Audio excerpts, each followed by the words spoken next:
Hello, everybody. Welcome back to Critical Commentary.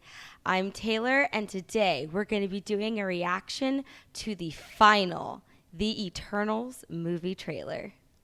It's redundant to say that COVID has made a significant effect on the movie schedule in regards to releases, with The Eternals obviously meant to be released in 2020, and then it got pushed to February 2021, but now we're going to be getting it, hopefully, fingers crossed, on November 5th, 2021. I'm hoping that it doesn't get changed. I know that they have been moving around their schedules again, so I hope that this is the last time we really have to see more footage of the Eternals.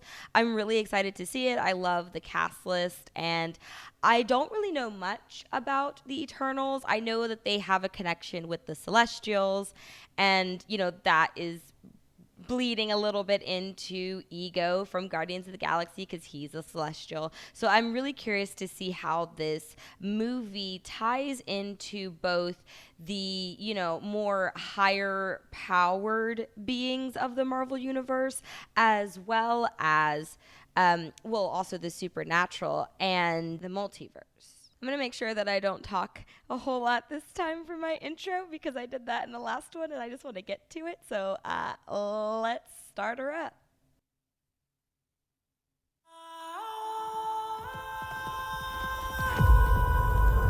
Five years ago, Thanos erased half of the population of the universe. But the people of this planet brought everyone back with a snap of a finger. Endgame. The return of the population provided the necessary energy for the emergence to begin. Oh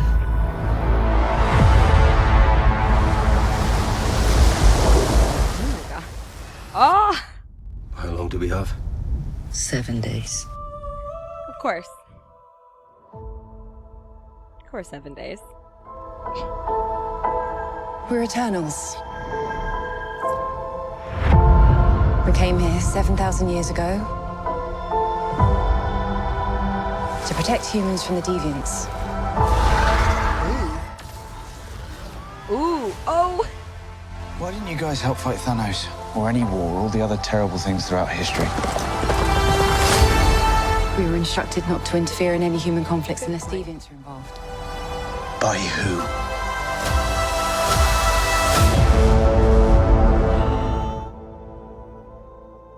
Is he the...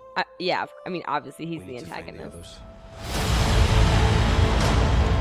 I haven't seen some of them for centuries. Hello. If this is what the end of the world looks like, at least we have front row seats. You know what's never saved the planet? Your sarcasm.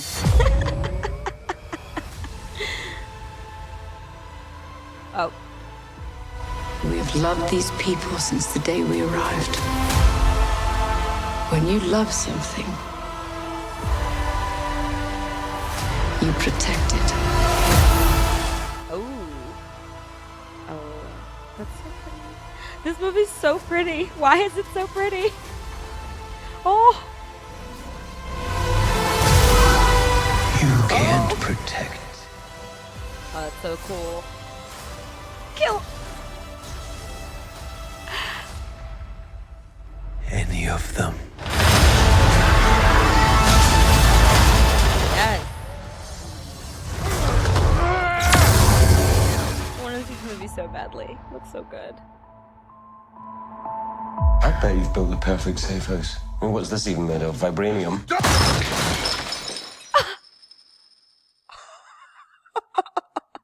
Fall collection. IKEA. Don't mess with the man's IKEA, man. Don't do that. It's not worth it. Wow. Okay, so I have a lot of thoughts. Okay, so I'm trying to think of how to put them into words because there's a lot going on in this trailer. And honestly, I really liked this trailer. You can tell that they wanted to give us a little bit more excitement just because this movie has been pushed back so much.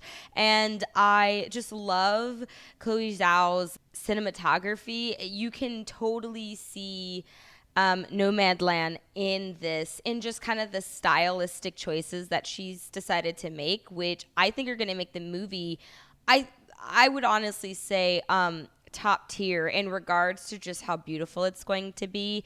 I feel like with a lot of the previous phases of Marvel, everyone always says, Marvel is a bit, of a monopoly and a monolith, and that everything kind of looks the same.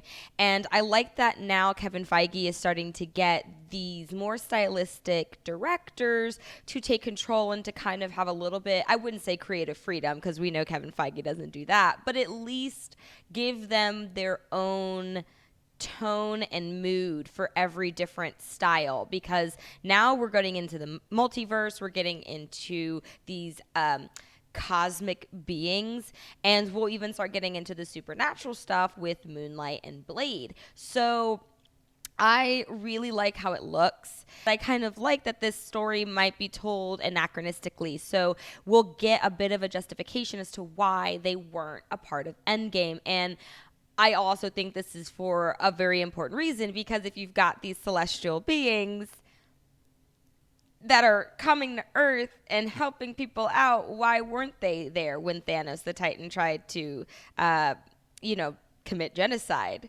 And I'm curious to know what that reason is. I know they said it's that they can't interfere, but I feel like there might be a little bit more there than what meets the eye, and I'm curious to know about that. I will say I peeped the red celestial. So it's Erisham the Judge, and I know that he is one of the celestials that help wage war against the Watchers, which again is just it's so cool now that we've got the Black Panther episode of the What If that really ties into the Watchers, and it also does talk about Thanos and him, wanting to again commit genocide. I love how now we're going to get a little bit more of an understanding of the Watchers after seeing them make that really short appearance with Stan Lee when he did his, of course, his famous cameo. I believe he makes this cameo with the Watchers in Guardians of the Galaxy 2, which is another one of my favorite movies, or top movies of Marvel. So we're going to get a little bit more story on the Watchers, which is really cool. And yeah, honestly, I don't really know what else to say. I just really want to see this movie.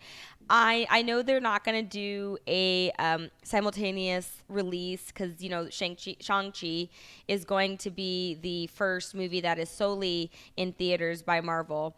So I don't know. I mean, I'm curious to know how this is going to play out in regards to how it's going to be released. I haven't really decided personally what I want to do with the Shang-Chi movie. I know it comes out next Friday, and I want to see it so I can do a review, and I also just want to see it. But I'm a little bit nervous about going to the theater, especially because it's just, I feel like theaters have always been slightly sketch, but I was okay with that. But now that we've got the Delta variant, I'm a little bit nervous. So I feel like if I do watch it, it'll probably be after the 45-day window. But what do you guys think? Are you guys going to be checking out this movie? Are you going to be checking out Shang-Chi? What is your opinions on the current movie theater situation, man? I don't know, and I really want to see this, and I kind of hope they do release it on Disney Plus so that I can be greedy and sit at home and watch it on my couch. But at the end of the day, I also understand, this is a business decision. So yeah, let me know what you think down in the comments below. Make sure to follow me on Twitter and Instagram at CriticalCom with 2M's TV. And make sure to like, subscribe, and hit that notification bell so you don't miss a video here on Critical Commentary. Bye, guys.